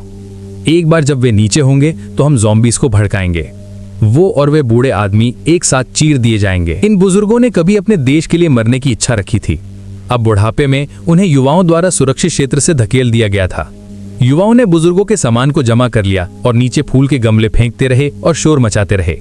उनकी योजना आसपास के मरे हुए लोगों को आकर्षित करना और उन्हें बुजुर्गों को खा जाने देना। पुरानी पीढ़ी ने अपने जूनियर से ऐसी निर्दयी क्रूरता की उम्मीद नहीं की थी। जो आदमी कभी युद्ध के मैदान में साथियों को ढाल देते थे, उन्होंने कभी कल्पना भी नहीं की थी कि उन्हें ऐसा विश्वासघात झेलना पड़ेगा। सिर्फ सेवानिवृत्त सैन्य इंजीनियर जाओ युआन को कुछ गड़बड़ लगी। उन्होंने भौं से कोड़ी, क्या आपने ध्यान दिया जमीन पर इतने सारे ज़ॉम्बी के शव क्यों हैं? क्या किसी ने उन्हें मारने का कोई तरीका इजाद कर लिया है? वोंग ने इसे नजरअंदाज कर दिया। ऐसा कुछ इतनी जल्दी विकसित नहीं हो सकता। उन्होंने बात खत्म की और भीड़ लिन फैन को देखने के लिए मुड़ी। लिन फैन असहज हो गया। मेरे पास कोई विकल्प नहीं था, मुझे उन्हें मारना पड़ा ताकि मैं सुरक्षित रूप से छत पर आ सकूं। लेकिन बुजुर्ग लाशों को नहीं घूर रहे थे, वे हैरान थे कि उसने इतने सारे ज़ॉम्बीज़ को अकेले ही खत्म कर दिया था। इसी बीच छत पर जिंदा बचे लोगों ने उन्हें मिले हर फूल के गमले को फेंक दिया था, फिर भी एक भी ज़ॉम्बी दिखाई नहीं दिया। शिन ने भौहें से कोड़ी, एक आदमी को धक्का देकर हटाया। मुझे देखने दो क्या हो रहा है। एक नज़र नीचे डाली और ठंडा पसीना उसकी पीठ पर आ गया। ये क्या है? जमीन पर हर जगह ज़ॉम्बी के शव क्यों हैं? फिर अचानक चीख निकली। किनारे पर झुके हुए आदमी को शाओ बिंग ने धक्का दे दिया। बाकी रचे लोग जम गए। उन्होंने जो देखा उससे हैरान थे, लेकिन शाओ बिंग ने शांति से अपनी टाई ठीक की और कहा, क्या देख रहे हो? अगर शोर उन्हें आकर्षित नहीं करेगा तो हम खून का इस्तेमाल करेंगे। गंध दूर तक जाती है। चून जोर जोर से हंस पड़ा, ताली बजाई। अच्छी सोच, उसने चिल्लाया, जबकि बाकी लोग भी तेजी से शामिल हो गए, बुरी तरह मुस्कुराते हुए। वो आदमी जमीन पर जोर से गिरा। उसका शरीर फट गया, खून हर जगह फैल गया और सड़क को लाल कर दिया। दूर के ज़ॉम्बीज़ ने ताजे खून की गंध पकड़ी और जंगली जानवरों की तरह उस जगह की ओर दौड़ पड़े। छत पर चून जोर से हंसा। बहुत बढ़िया शाओ, देखते हैं अब वे बेवकूफ कैसे भागते हैं। मैं उनकी चीखें सुनने का इंतजार नहीं कर सकता। याओइन की पत्नी, जो कभी एक शिक्षिका थी, घबरा गई। हम क्या करें? वो चिल्लाई। लिन फैन ने अचानक पूछा, क्या तुम्हारे पास कार है? वोंग जाओ ने पलकें झपकाई। कार? हाँ, गैराज में खड़ी है। क्यों? लिन फैन अपने कंधे पर मुस्कुराया। अच्छा, मेरी साइकिल वैसे भी इतने लोगों को नहीं ले जा सकती। उस जगह पर गाड़ी चलाओ जो मैंने तुम्हें बताई थी, मुझे कुछ काम निपटाना है। फिर वो गेट की ओर दौड़ा। वोंग और जो उसे पीछे से चिल्लाए, तुम अभी जवान हो, जितना हो सके निकल जाओ, हम उन्हें रोकेंगे। अगर किसी को मरना है तो वो हम बूढ़े लोगों को होना चाहिए। उनकी पत्नियों ने उन्हें वापस खींचा। बहुत हो गई नायक बनने की बातें। वो लड़का साधारण नहीं है। हम उसकी सबसे अच्छी मदद यही कर सकते हैं कि उसके रास्ते से हट जाएं। इसी बीच लिन फैन कॉम्प्लेक्स के गेट पर पहुंच गया था। उसने बुदबुदाया, कहा था ना, जो ज़ॉम्बीज़ कसरत नहीं करते उनकी ताकत कमजोर होती है। मैं कब से इंतजार कर रहा था कि तुम लोग पकड़ पाओगे। छत पर चुन ने भौहें सिकोड़ी। अजीब है, झुंड अभी तक टूटकर अंदर क्यों नहीं आया? वो वहां क्यों जा रहा है? शाओ बिंग मुस्कुराया। हा, शायद डर गया होगा, बेवकूफ है। और क्या? कुछ ही देर बाद चिन फिर हंसा। हाँ, कसम से तुम सही थे, उस बेवकूफ ने सच में गेट खोल दिया। अरे रुको, वो फिर क्यों भाग रहा है? शाओ ने कंधे उचकाए। समझदारी की बात है, एक बेवकूफ भी मूल प्रवृत्ति से लड़ नहीं सकता। चुन ने सिर हिलाया। शाओ, तुम में दिमाग है। लेकिन तभी शाओ की मुस्कान जम गई।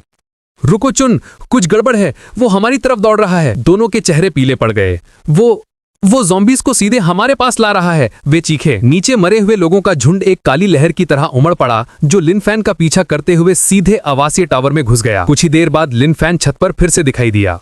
भीड़ चीखी, तुम क्या कर रहे हो? लिन फैन एक दरवाजे के पैनल के पीछे झुक गया, हमेशा की तरह शांत था। क्या तुम सब ज़ॉम्बीज़ को यहाँ नहीं चाहते थे? बस मदद कर रहा हूँ, आपका स्वागत है।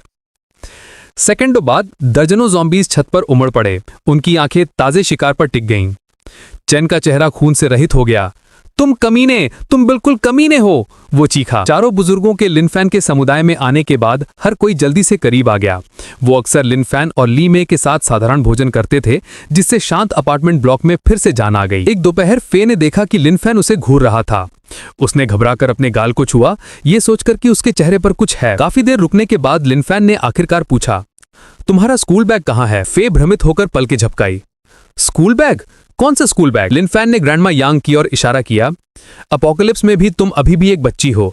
अभी तुम ज्यादा कुछ नहीं कर सकती, इसलिए पढ़ाई करो। ग्रैंडमा लियांग पहले एक शिक्षक थीं, वो तुम्हारी मदद कर सकती हैं। मैं बाद में तुम्हारी किताबें और बैग ले आऊंगा। फे ने मुंह फुलाया। लेकिन दुनिया खत्म हो गई है, क्या मुझे सच में पढ़ाई करनी होगी? लिए ने एक पल सोचा और सिर हिलाया। बेटी, अपने अंकल की बात मानो। सीखना ही एकमात्र चीज है जो तुम अभी भी कर सकती हो। लिन फैन मुस्कुराते हुए खड़ा हुआ। तुम लोग पहले खाओ, मैं कचरा फेंक कर फे का बैग ले आता हूँ। फे ने नाटकीय ढंग से आह भली। अंकल, मैंने ऐसा क्या किया जो मुझे ये सब झेलना पड़ रहा है? और इस तरह जो पहले शांत सनशाइन कॉम्प्लेक्स था, उसे फिर से गर्मी मिली, जो अब 6 नए जीवित बचे लोगों का घर था। उस रात 2 ज़ॉम्बी सड़क के नीचे एक 2 मंजिला ऑटो रिपेयर की दुकान की ओर लड़खड़ाते हुए बढ़े। अगले ही पल 2 तीर उनकी खोपड़ियों में घुस गए और वे तुरंत गिर गए। निशानेबाज एक पूर्व शौकीन तीरंदाज था, जो अब एक कबाड़ बीनने वाला था, जो एक समय में एक लाश को साफ कर रहा था। हालांकि दुकान के अंदर के ज़ॉम्बीज़ को संभालना बहुत खतरनाक था। ज्यादा शोर एक झुंड को आकर्षित कर सकता था। वो अकेला नहीं था, एक महिला और 2 आदमी उसके साथ काम कर रहे थे। उनका खाना सिर्फ 1 हफ्ते तक चलेगा, लेकिन कम से कम नल का पानी अभी भी चल रहा था। बाहर कोई ना कोई है जो अभी भी पानी प्लांट चला रहा है। अचानक बाहर एक बहरा कर देने वाला धमाका गूंजा, जिससे तीरंदाज का चेहरा पीला पड़ गया। पास की एक इमारत से आग की लपटें निकलीं, जिसने तुरंत इलाके के हर ज़ॉम्बी को अपनी ओर आकर्षित कर लिया। छोटे बालों वाली महिला गुस्से में खिड़की की ओर भागी।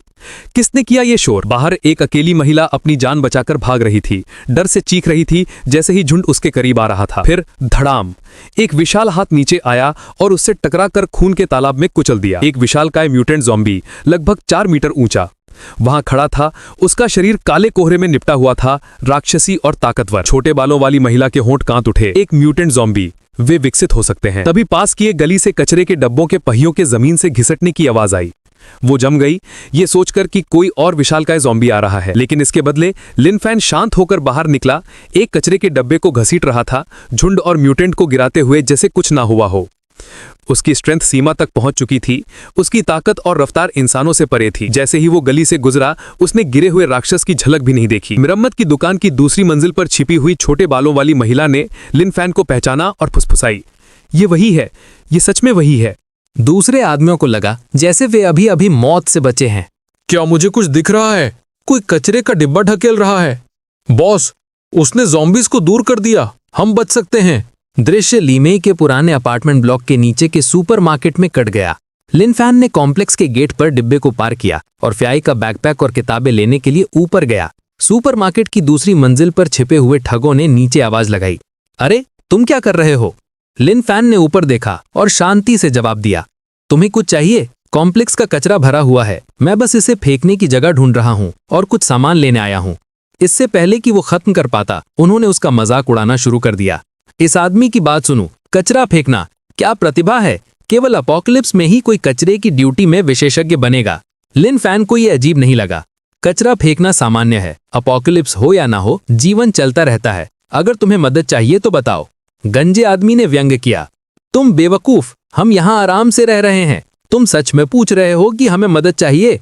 क्या तुम चाहते हो कि मैं चिल्लाऊं? मैं झुंड को बुला लूंगा और तुम मजे के लिए भाग सकते हो।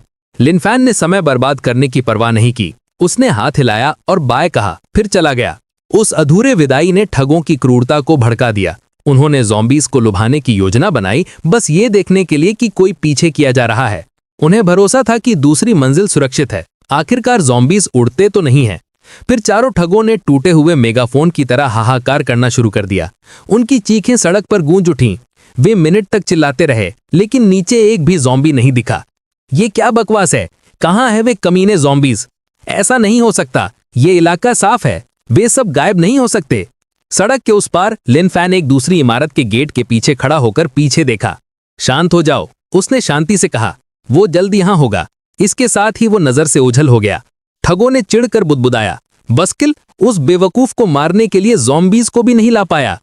अचानक जमीन कांपने लगी। छोटे पत्थर हिंसक रूप से उछलने लगे। पास में भारी कदमों की गड़गड़ाहट हुई। ओह बकवास, कुछ आ रहा है। ये क्या आवाज है? इससे पहले कि वे खत्म कर पाते, एक विशाल भयानक चेहरा दूसरी मंजिल की खिड़की को भर गया। अगले ही पल 3 ठगों को विशाल ज़ॉम्बी ने कुचल दिया और फाड़ दिया। इस बीच लिन फैन पहले ही विपरीत इमारत की पहली मंजिल की किताब की दुकान पर पहुंच चुका था। जैसे ही उसने सीढ़ियां चढ़ना शुरू किया, उसने एक बच्चे के धीरे रोने की आवाज सुनी। आवाज का पीछा करते हुए वो कोने में लैंडिंग पर पहुंचा। वहां एक महिला उसके सामने बेजान लटकी हुई थी। उसका बच्चा अभी भी जिंदा था, फिर भी उसने खुद की जान लेने का फैसला कर लिया था। उसने अपने बच्चे के बचने का आखिरी मौका छोड़ दिया था। शिशु का रोना जारी था, लेकिन वो कमजोर होता जा रहा था, लगभग शांति में लुप्त होता हुआ। लिन फैन ने धीरे से मृत महिला की बाहों से बच्चे को लिया। उसके गर्म हाथ उस कमजोर रोने को शांत करने की कोशिश कर रहे थे। तभी उसे बच्चे के कंबल में कुछ महसूस हुआ। एक छोटी डायरी, उसमें लिखा था, कोई बचाव नहीं, कोई खाना नहीं, मैं कमजोर होती जा रही हूँ। मुझे पता है कि मैं ज्यादा देर तक नहीं टिक पाऊंगी। मैंने मरे हुए लोगों को ज़ॉम्बीज में बदलते देखा है। मैं अपने बच्चे को नुकसान नहीं पहुंचाना चाहती। जब तक मैं साफ सोच सकती हूँ, मुझे वो करना होगा जो जरूरी है। मैं उसे काटने से बहुत डरी हुई हूँ, इसलिए मैंने अपने दांत खुद ही तोड़ दिए और अपने मुंह पर टेप लपेट दिया। इस तरह एक ज़ॉम्बी बनने पर भी मैं उसे नुकसान नहीं पहुंचा पाऊंगी। मेरे बच्चे का नाम मिंग मिंग है। अगर किसी को यह मिले तो कृपया उसे जिंदा रहने दें, और अगर तुम नहीं कर सकते तो कृपया उसे बाहर मत छोड़ना। मैं नहीं चाहती कि उसे खाया जाए। लिन फैन ने धीरे से आह भरी, आराम से रहो, मैं तुम्हारे बच्चे को जिंदा रखने के लिए वो सब कुछ करूंगा जो संभव है। लेकिन जैसे ही उसने बात की, एक बास्केटबॉल अजीब ढंग से उसके पैरों के पास लुढ़क गई। एक सेकंड बाद एक ज़ॉम्बी जो भयानक रूप से गारफील्ड जैसा दिख रहा था, सीधे उसकी ओर लपका। ये उसके सामने आए किसी भी ज़ॉम्बी से कहीं ज्यादा तेज था। लिन फैन ने फ्रॉस्टॉन को बाहर निकाला। हैरान था, ऐसा राक्षस यहाँ कैसे मौजूद हो सकता है जबकि बच्चा अभी भी जिंदा है। फिर उसे बात समझ आई, ये प्राणी इंतजार कर रहा था। शिशु का इस्तेमाल एक चारे के रूप में कर रहा था ताकि मदद करने वाले किसी भी दयालु व्यक्ति का शिकार कर सके। ये सोचते ही लिन फैन ने फ्रॉस्टॉन को घुमाया और विकसित स्पीड टाइप ज़ॉम्बी को साफ बीच से 2 हिस्सों में बांट दिया। सिस्टम ने आवाज दी, +3 एट्रीब्यूट पॉइंट्स गेन्ड। ये अलग था, इसमें साफ तौर पर कुछ बुद्धिमत्ता यानी इंटेलिजेंस थी। बाकी सभी ज़ॉम्बीज जिनसे वो अब तक मिला था वे दिमागी तौर पर मरे हुए थे। उस प्राणी के अवशेषों से एक लाल क्रिस्टल बाहर निकला जो हल्का सा चमक रहा था। लिन फैन ने पलकें चपकाई, खुद से बुदबुदाया, जरूर ये कोई किताबी कीड़ा ज़ॉम्बी रहा होगा। शायद इस किताबों की दुकान में खूब पढ़ाई की होगी। लगता है ये सच है, ज्ञान ही शक्ति है। वैसे भी चूंकि मैं यहाँ हूँ, मैं फे के लिए कुछ वर्कबुक और परीक्षा पत्र ले लेता हूँ। वो पढ़ने वाली लगती है, इन्हें देखकर वो पागल हो जाएगी। इस बीच बहुत दूर एक रेगिस्तानी बेस के नीचे एक प्रोफेसर ने सील किए गए लाल क्रिस्टल को आश्चर्य से देखा। तुम कह रहे हो ये ज़ॉम्बी की खोपड़ी के अंदर से निकला? एक महिला अधिकारी ने सलाम किया। जी हाँ सर, नमूना असामान्य था, इसलिए हमने इसे काटा और इसके दिमाग के अंदर ये क्रिस्टल पाया। मुझे सब कुछ बताओ, उसने समझाया। पहला शॉट शियांग ने हमने चलाया, स्नाइपर राइफल, सीधे सिर पर गोली, लेकिन ज़ॉम्बी मरा नहीं। इसके बजाय ये तेजी से बेस की ओर बढ़ा। उसने लगातार फायरिंग जारी रखी, हर राउंड सिर पर लगा। ये तभी गिरा जब इसकी खोपड़ी पूरी तरह से नष्ट हो गई। इससे पहले हमने जितने भी ज़ॉम्बीज देखे थे उन्हें सिर में एक साधारण वार से मारा जा सकता था, लेकिन इसे हाई कैलिबर राउंड भी खत्म नहीं कर सकते थे। ये समझ से परे है। प्रोफेसर ने गहरी भौं सिकोड़ी। ज़ॉम्बीज इवॉल्व हो रहे हैं, लेकिन इस तरह क्यों? इतने ताकतवर कि सिर पर गोली भी उन्हें मार नहीं सकती। वे राक्षस बनते जा रहे हैं। इस समय चीन में केवल 2 बेस ही संपर्क में है, ड्रैगन पैलेस और गैलेक्सी बेस। लेकिन मरे हुए लोगों के अभी भी विकसित होने पर क्या हम सच में दुनिया के बचे हुए हिस्से को बचा सकते हैं? महिला अधिकारी झिझकी, थोड़ी शर्माई। सर, मेरे पास एक विचार है। ये ज्यादा वैज्ञानिक नहीं है, लेकिन मैं ज़ॉम्बी नॉवल पढ़ा करती थी। उन कहानियों में ज़ॉम्बीज के दिमाग में क्रिस्टल होते हैं जो विकास के लिए सामग्री हैं। जो इंसान ज़ॉम्बीज को मारते हैं वे क्रिस्टल की ऊर्जा को अवशोषित करके ज्यादा ताकतवर हो सकते हैं, यहाँ तक कि सुपर ह्यूमन भी। शायद ये क्रिस्टल भी वही है। प्रोफेसर पूरी तरह से खोए हुए दिखे। उन्होंने अपनी जिंदगी में एक भी उपन्यास नहीं पढ़ा था। बस ज़ॉम्बी फिक्शन सुनकर उनका चेहरा एक बड़ा प्रश्न चिन्ह बन गया। इस बीच बचाए गए बच्चे को लिए लिन फैन शांति से किताबों की दुकान से बाहर निकला। सड़क पर उसका आरामदायक अंदाज ऊपर से देख रही एक महिला का ध्यान खींचता है। उसका नाम सू शाशा था, जो कभी फ्रिली लोलेटा ड्रेस में बेकिंग वीडियो बनाने के लिए जानी जाने वाली एक लोकप्रिय केक इन्फ्लुएंसर थी। अचानक लिन फैन ने सीधे उसकी खिड़की की ओर देखा। चौंककर सू शाशा ने अपना मुंह ढक लिया और मुंडेर के नीचे झुक गई। गजब, उसने इस तरफ देखा। क्या उसने मुझे देख लिया? लिन फैन ने कांच के पार एक हल्की सी छाया को झिलमिलाते हुए देखा। कोई जीवित बचा हुआ है, उसने सोचा। लेकिन इससे पहले कि वो ज्यादा सोच पाता, पास के पुलिस स्टेशन के सामने एक कार चीख के साथ रुक गई। आसपास कोई ज़ॉम्बी नहीं है, ये सुनिश्चित करने के बाद 4 आदमी कार से बाहर निकले। हांस अंडरवर्ल्ड के ठग, बसकट वाले आदमी ने ठिठक कर कहा, ये क्या बकवास है? यहाँ कोई अभी भी जिंदा है? पर्म ढेर वाला आदमी फुसफुसाया, क्या हमें इसे खत्म कर देना चाहिए? बन वाले आदमी ने सिर हिलाया, मत करना, हम बहुत ज्यादा ध्यान आकर्षित करेंगे। याद रखो, हम यहाँ बॉस के आदेश पर आए हैं। मोटे वाले ने सिर हिलाया, हाँ, अगर हमें वो नहीं मिला जो बॉस चाहता है तो वो हमारी खाल उतार लेगा। इस बीच कार में बैठा गंजा आदमी लिन फैंग को ठंडी निगाहों से देख रहा था। सोच रहा था कि वो भाग भी नहीं रहा है। एक बार जब लड़के वे बंदूकें ले लेंगे तो मैं इसे बम्पर से बांध दूंगा और ज़ॉम्बीज को इसे फाड़ने दूंगा। लेकिन इससे पहले कि वो सोच पाता, लिन फैंग का चेहरा ठीक खिड़की के बाहर दिखाई दिया, भयानक ढंग से मुस्कुराता हुआ। लिन फैंग ने उसकी आंखों में देखा। आवाज शांत लेकिन तेज थी। तो तुम लोग यहाँ ठीक क्या कर रहे हो? गंजा आदमी लगभग चीख पड़ा, ये क्या बकवास है? ये तो 1 सेकंड पहले सड़क के पार था। उसी क्षण जो 4 आदमी पुलिस स्टेशन के अंदर गए थे वे चोरी की बंदूकों को लेकर लौटे। अरे, ये आदमी अभी भी यहीं क्यों है? तुम दोनों क्या कर रहे हो? गंजा आदमी बुदबगाया, तो क्या तुम्हें बॉस का सामान मिला या नहीं? बसकट वाले आदमी ने तंज किया, बेशक, हम यहाँ क्यों हैं? इस हॉल के साथ हमारा काम बन जाएगा। पर्म वाले ने लिन फैंग को घूरा, ये बच्चा अकेले सड़क पर चल रहा है, तुम जिंदा कैसे हो? लिन फैंग ने शांति से जवाब दिया, जब मैं ज़ॉम्बीज से मिलता हूं तो मैं उनसे बातचीत करने की कोशिश करता हूं। अगर वो विफल हो जाता है तो मैं अपनी रक्षा करता हूं। एक बार और वे गायब। पर्म वाला आदमी पलके झपकाई, क्या वो सच कह रहा है? वो क्या कह रहा है? बस कट वाला आदमी भड़क गया। उसने एक पिस्तौल निकाली और लिन फैंग पर निशाना साधा। तुम्हें पता है कि इसकी कीमत क्या है? लिन फैंग टस से मस नहीं हुआ। तो तुम चारों बंदूकें चुराने के लिए पुलिस स्टेशन गए थे, हैं? बस कट वाले ने तंज किया। तुम पागल हो, ये अपोकलिप्स है। बेशक हमने चोरी की, हमने ऐसी चीजें की हैं जिनकी तुम कल्पना भी नहीं कर सकते। उसने वाक्य कभी पूरा नहीं किया। एक प्रकाश की लकीर थी और उसका हाथ एक पल में उसके शरीर से अलग हो गया। लिन फैंग ने एक रूखा माफी मांगी। क्षमा करना, मुझे ज़ॉम्बीज़ को काटने और आत्मरक्षा की आदत है। एक पल के लिए मैं भूल गया था कि तुम इंसान हो। इस दृश्य ने सबको सदमे में डाल दिया। बन वाला आदमी अपनी बंदूक के लिए टटोलने लगा। इससे पहले कि वो ट्रिगर खींच पाता, लिन फैंग ने उसे एक ही वार में 2 हिस्सों में बांट दिया। बाकी बचे दोनों आदमी डर से जम गए। वो बहुत तेजी से हिलता है, क्या वो इंसान भी है? कार से गंजा आदमी चिल्लाया, तुम बेवकूफ, तुम बहुत ज्यादा शोर कर रहे हो, ज़ॉम्बीज़ आ रहे हैं, अभी अंदर आओ। निश्चित रूप से गले से निकली चीखें हर गली की कोने से गूंज उठी। मरे हुए लोगों की बाढ़ एक पागल कुत्तों के झुंड की तरह कार की ओर उमड़ पड़ी। गंजे आदमी ने गैस पेडल पर पैर मारा, पीछे देखे बिना तेजी से दूर चला गया। तुम मरे बच्चे, बॉस ये पक्का करेगा।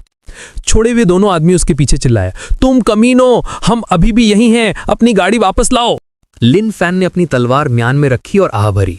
देखो, यहां तक कि उत्साही ज़ॉम्बीज़ भी अन्याय बर्दाश्त नहीं कर सकते। वे अपना नागरिक कर्तव्य निभा रहे हैं। वे दोनों आदमी घूरने लगे, इतने डरे हुए थे कि बोल नहीं पा रहे थे। नागरिक भावना वाले ज़ॉम्बीज़, भाई वे इसलिए आए क्योंकि तुमने लोगों को मारा। लिन फैन झुका, फिर हल्के से पास की दूसरी मंजिल की बालकनी पर कूद गया। उसके वर्तमान स्टैट्स के साथ पार्कूर उसके लिए लगभग साधारण था। वे आदमी उसकी पीछे हटती हुई आकृति को हक्का बक्का देखते रहे। धरती पर कोई भी एथलीट इतनी ऊंचाई तक नहीं कूद सकता था। कुछ ही देर बाद ज़ॉम्बी का झुंड एक जीवित लहर की तरह उन पर टूट पड़ा। उनकी चीखें छोटी थीं, जो फाड़े जा रहे मांस की आवाज में जल्द ही दब गईं। बाहर की अराजकता ने केक इन्फ्लुएंसर सू शाशा का ध्यान खींचा। इतने सारे ज़ॉम्बीज़, कहीं ऐसा तो नहीं कि जो आदमी थोड़ी देर पहले घूम रहा था वो उन्हें यहां लाया? वो क्या सोच रहा था? बाहर आत्महत्या है? वो शायद अब तक मर चुका होगा।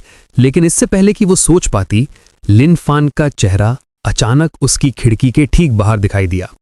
वो कांपते हुए फर्श पर गिर गई।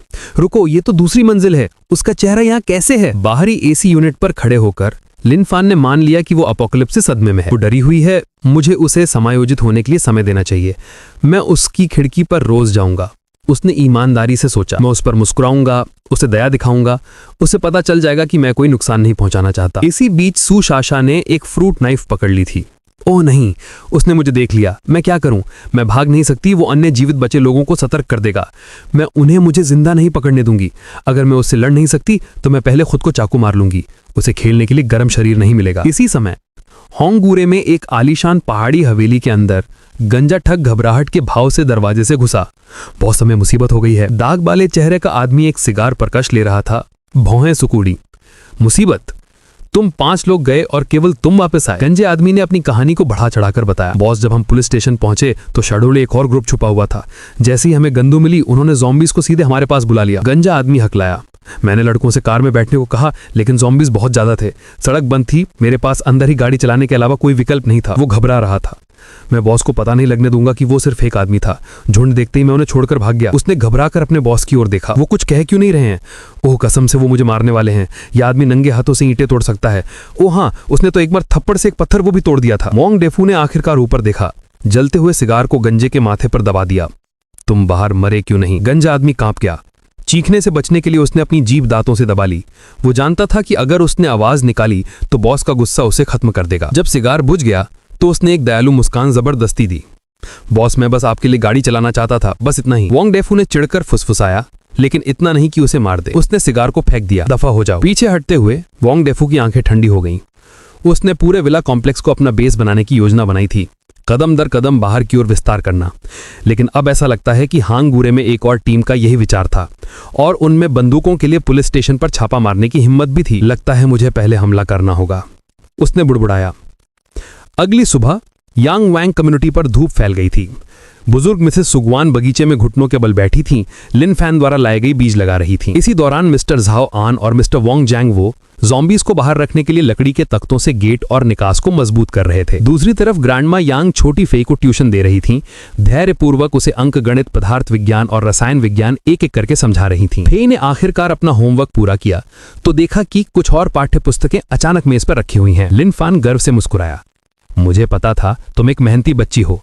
ये तुम्हारे लिए कल रात लाया था। लेकिन फे की आंखें पहले से ही आंसुओं से भरी हुई थीं, किसी भी क्षण बहने को तैयार। इससे पहले कि वो कुछ बोल पाती, लिन फैन की बाहों में बच्चा जोर से रोने लगा। लियन ली में चौंक गई। तुम्हें ये बच्चा कहां से मिला? लिन फैन हिचकिचाया। ग्रैंडमा सू पहले एक आर्मी मेडिक थी, चलो पहले उनसे जांच करवाते हैं। बच्चे का रोना सुनकर ग्रैंडमा सू तेजी से आंगन से अंदर आई। जल्दी करो, इसे यहां लाओ। जांच करने के बाद उन्होंने राहत की सांस ली। अच्छा हुआ कि तुमने इसे समय पर ढूंढ लिया। कुछ मिनट और ये बच नहीं पाती। लेकिन ये अभी भी खतरे से बाहर नहीं है। इसका शरीर कमजोर है, इसके नितंब पर दाने में संक्रमण है और कई छोटे घाव हैं। इसे सावधानी से देखभाल की जरूरत होगी। लिन फैन, इसका नाम क्या है?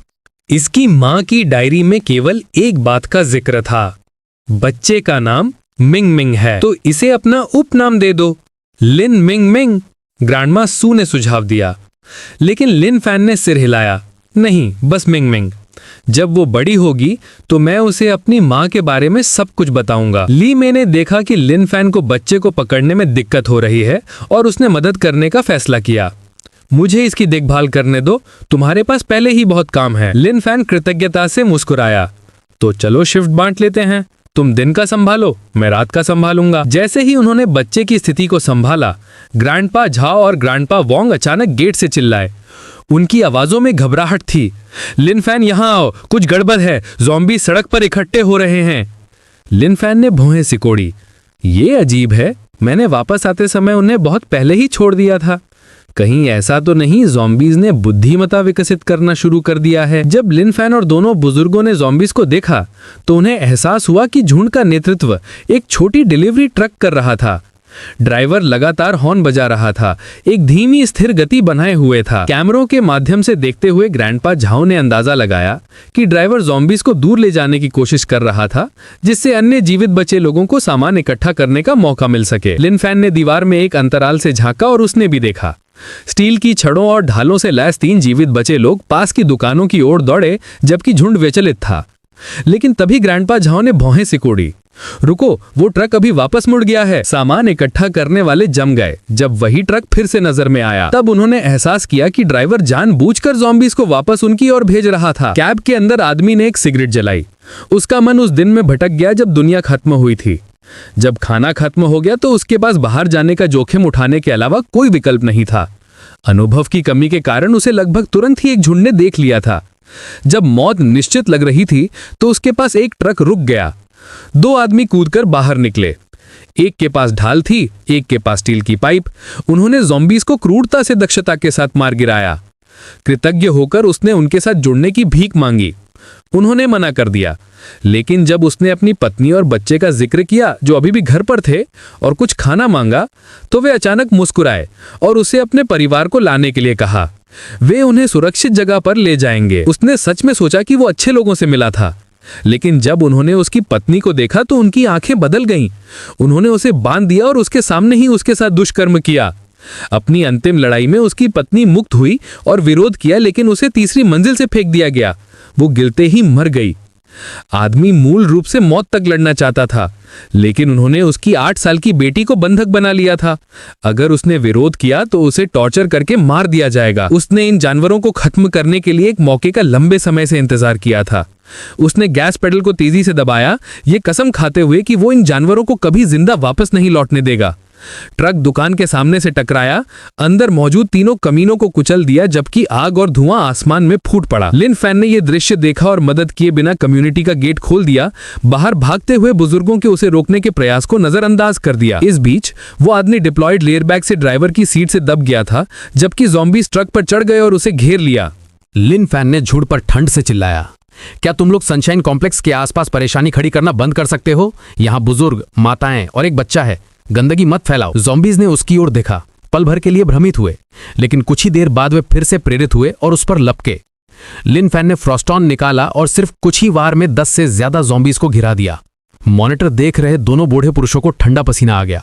उन्हें विश्वास होने लगा था कि श्याओ वास्तव में एक सुपर सैनिक हो सकता है। इस तरह की ताकत के साथ शायद एक दिन सभ्यता का पुनर्निर्माण हॉन्ग सिटी में यहीं से शुरू होगा और श्याओ फैन उसकी चिंगारी हो सकता है। इसके बाद सेवानिवृत्त सैन्य डॉक्टर सू गुआन ने आदमी की चोटों की जांच की और पाया कि वे केवल टकराव के घाव थे। चिंता मत करो, एयरबैग ने उसे बचा लिया, ये खून बस उसकी नाक से आया है। लिन फैन ने बाहर धुएं से भरी सड़क को देखा। ये गंदगी उसने ही फैलाई थी, इसलिए बेशक उसे इसे साफ करना था। तीनों बूढ़े पुरुष उसे घूरने लगे।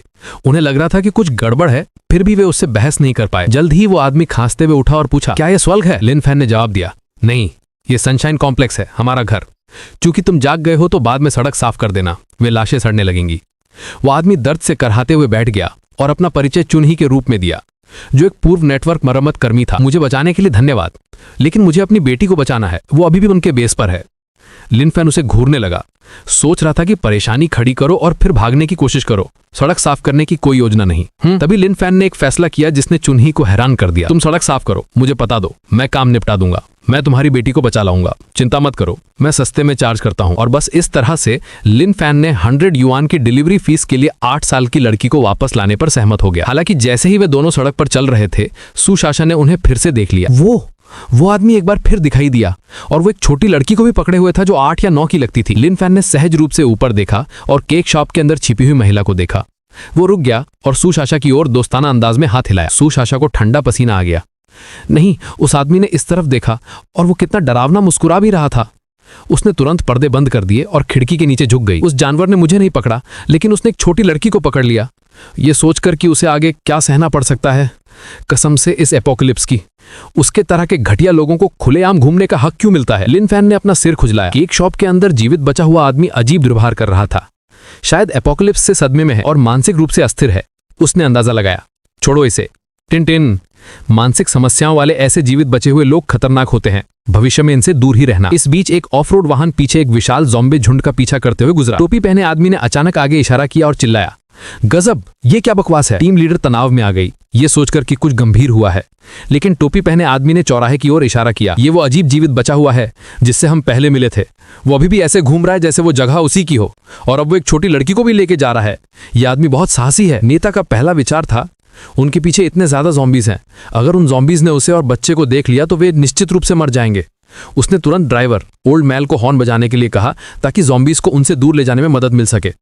लेकिन इससे पहले कि वो बात पूरी कर पाती, खिलौने का संगीत अचानक आगे से बजने लगा, जिससे कार में सब जम गए।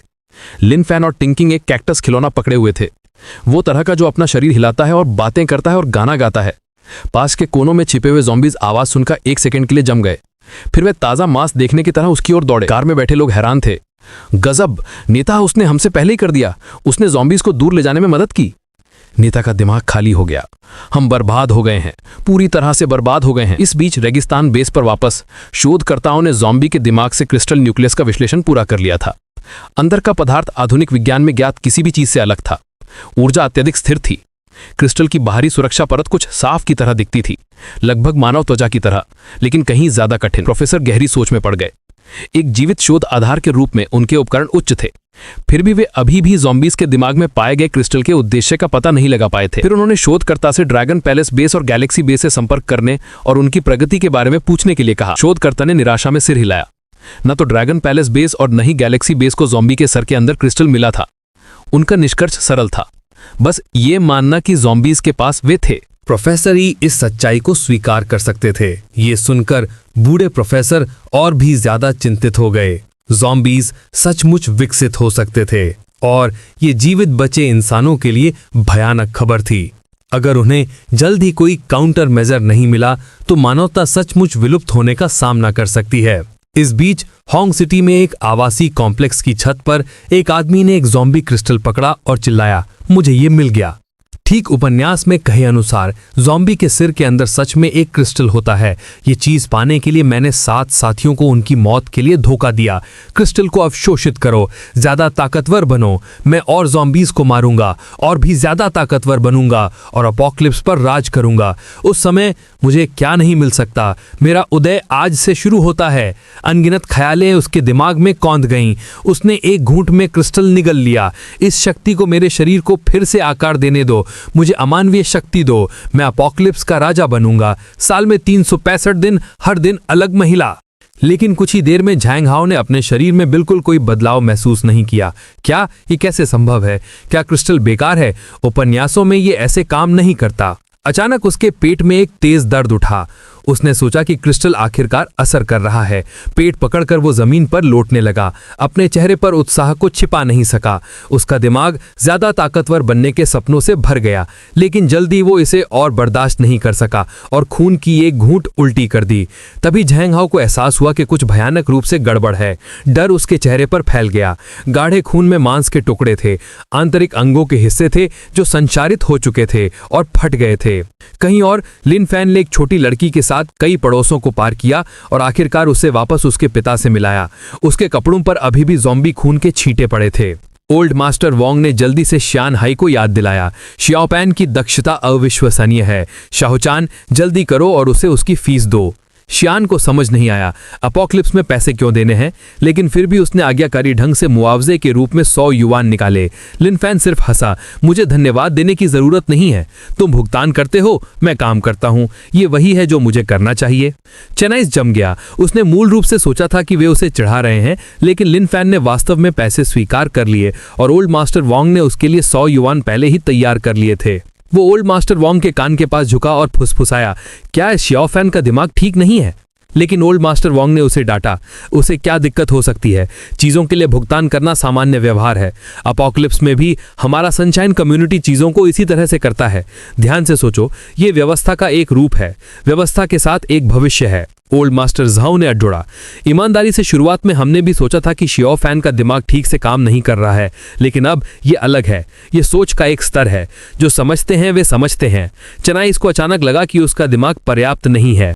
वो आदमी सचमुच समझ नहीं पा रहा था कि दोनों बूढ़े आदमी क्या बात कर रहे थे, लेकिन किसी तरह ये सब रहस्यमय ढंग से गहरा लग रहा था।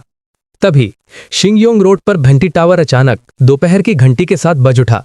ग्रैंडमा सो ने समय देखा, ठीक दोपहर 12 बजे थे।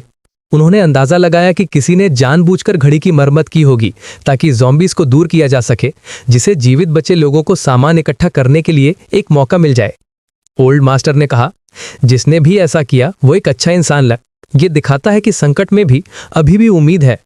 जब बुजुर्ग बात कर रहे थे, घंटी की आवाज से आकर्षित हुआ ज़ॉम्बी झुंड पहले ही घड़ी टावर की ओर उमड़ पड़ा था। जिन लोगों ने टावर की मरम्मत की थी, उन्होंने भी विशाल झुंड को इकट्ठा होते देखा। वे बाहर निकलने और पास के सामानों को इकट्ठा करने के लिए तैयार हो गए। महिला नेता ने आदेश दिया, तेज चलो, हमारे पास केवल 2 मिनट हैं, जो कुछ भी मिल सके पकड़ लो। लेकिन उसी क्षण जमीन अचानक हिंसक रूप से हिलने लगी। टोपी पहने आदमी ने घबराकर चिल्लाया, बॉस लेडी, कुछ गड़बड़ है, कुछ हो रहा है। ज़ॉम्बी झुंड के बीच में एक असामान्य रूप से विशाल ज़ॉम्बी दिखाई दिया। उस विशाल ज़ॉम्बी ने लापरवाही से अपनी बाह घुमाई, पूरी ताकत से एक रास्ता फाड़ दिया। वो प्राणी हवा में ऊंचा कूदा और सीधे घंटी टावर पर उतर गया। एक भयंकर दहाड़ के साथ उसने बजती हुई घंटी को टुकड़ों में तोड़ दिया। दृश्य देखकर हर कोई जम गया। धिक्कार है, कुछ ज़ॉम्बीज़ में सचमुच बुद्धिमत्ता विकसित हो गई है। महिला नेता ने सोचा, क्या मानव सभ्यता के पास जारी रहने का सचमुच अभी भी मौका है? इस बीच सनशाइन कम्युनिटी में बुजुर्गों ने देखा कि घंटी 12 बार बजने से पहले ही रुक गई, अंदाजा लगाते हुए कि कुछ हुआ होगा। ओल्ड मास्टर वोंग ने लिनसैन की ओर देखा। शाओवैन, एपोक्लिप्स हर जगह खतरनाक है, लेकिन उम्मीद अभी भी मौजूद है, और उम्मीद को हमेशा किसी को ढूंढना होता है, किसी को नेतृत्व करना होता है, किसी को इसे थोड़ा सा विस्तारित करना होता है ताकि दूसरे इसे देख सकें या छू सकें। एक कहावत है, जितनी अधिक शक्ति होती है, जिम्मेदारी भी उतनी ही अधिक होती है। हम सिर्फ अपने बारे में नहीं सोच सकते। अगर कोई जिम्मेदारी नहीं लेगा तो मानव समाज एक दिन गायब हो जाएगा। एक अकेला व्यक्ति कमजोर है, कोई भी खुद से सब कुछ नहीं कर सकता। इसलिए एक नेता दिखाई देता है ताकि हर किसी को एक हल्का धक्का दे सके, ताकत और विश्वास को एक बड़ी और मजबूत चीज में जोड़ सके। लिन फैन ने खाली निगाहों से सुना। मुझे कुछ समझ नहीं आया जो तुमने अभी कहा। ओल्ड मास्टर वोंग का भाव बदल गया। उन्हें याद आया कि लिन फैन का तर्क अलग था। उन्हें इसे ऐसे तरीके से कहना होगा जिसे लिन फैन समझे। शाओवैन, ये कैसा रहेगा? पास में एक रियल एस्टेट एजेंसी है। चूंकि तुम्हें पैसे कमाना पसंद है तो एक पार्ट टाइम नौकरी करने जाओ, पर्चे बांटो और पूछो कि क्या कोई जीवित बचा हुआ हमारे समुदाय में शिफ्ट होना चाहता है। तुम दूसरों की मदद करोगे और एजेंसी फीस कमाओगे। पार्ट टाइम नौकरी और पैसे कमाने की बात सुनकर लिन फैन की आंखें तुरंत चमक उठी। वो गेट की ओर दौड़ा। ओल्ड मास्टर वोंग, मैं अभी करता हूं। ग्रैंडमा सू को चिंता हुई कि ये उसे धोखा देना था, लेकिन ओल्ड मास्टर वोंग असहमत थे। मैं सालों से सेना में रहा हूं। शाओफैन सबसे ताकतवर व्यक्ति है जिसे मैंने कभी देखा है, इतना ताकतवर कि वो इंसान भी नहीं लगता। शायद वो सचमुच मानवता की आखिरी उम्मीद है। निर्देशित होने के बाद लिन फैन बंजर भूमि में घूमने लगा, जो कि संभावित निवासियों की तलाश में था। लेकिन कुछ ही सड़कों के बाद एक ऑडी उसकी तरफ आने लगी। अंदर बैठे आदमी ने पूछा कि क्या वो अपोकलिप्स में जिंदा रहने के लिए एक टीम बनाना चाहता है। लिन फैन ने तुरंत मना कर दिया, जरूरत नहीं है, मैं काम कर रहा हूं और मेरे पास पहले से ही रहने की जगह है। ये सुनकर आदमी ने बिना झिझके गैस पेडल पर पैर रखा और तेजी से निकल गया। यात्री सीट पर बैठी महिला को अजीब लगा, हम सच में उसे छोड़ रहे हैं? लम्बैन ने आं भरी, हम केवल अपनी सीमाओं के भीतर ही मदद कर सकते हैं। उसने हमें खुद ही अस्वीकार कर दिया, और उस एक वाक्य से मुझे लगता है कि वो बच्चा शायद थोड़ा पागल है। इस बीच ज़ॉम्बीज़ की एक विशाल लहर तकरीबन 100 मीटर की दौड़ की रफ्तार से लिन फैन की ओर दौड़ रही थी। ये साधारण ज़ॉम्बीज़ स्पष्ट रूप से विकसित हो गए थे, लेकिन लिन फैन के स्टैट्स पहले से ही अमापनीय थे। एक ही वार से उसने ज़ॉम्बीज़ के एक बड़े झुंड को चीर दिया। अंग और अंग हवा में फैल गए। जिन ज़ॉम्बीज़ को उसने अभी खत्म किया था, उन्हें देखकर लिन फैन ने सांस छोड़ी। आखिरकार हो गया। इन ज़ॉम्बी से निपटना पहले की तुलना में स्पष्ट रूप से कठिन था। वे विकसित हो रहे थे। शुक्र है कि उसके पास उसका छोटा सहायक सिस्टम था और वो खुद भी मजबूत होता जा रहा था। ज़ॉम्बीज़ को संभालने के बाद लिन फैन ने सहज रूप से ऊपर देखा। उसने एक आवासीय यूनिट की खिड़की पर लिखा SOS संदेश देखा। ये यानी की तरफ से था, जो बेहतरीन रूप और 10 लाख फॉलोअर्स वाली एक 19 साल की डांस स्ट्रीमर थी। अपोकलिप्स के बाद से वो घर में छिपी हुई थी। केवल बहुत कम खाने के कारण इतने समय तक जीवित रही। तीसरे दिन उसने बाहर खटखटाने और आवाजें सुनी।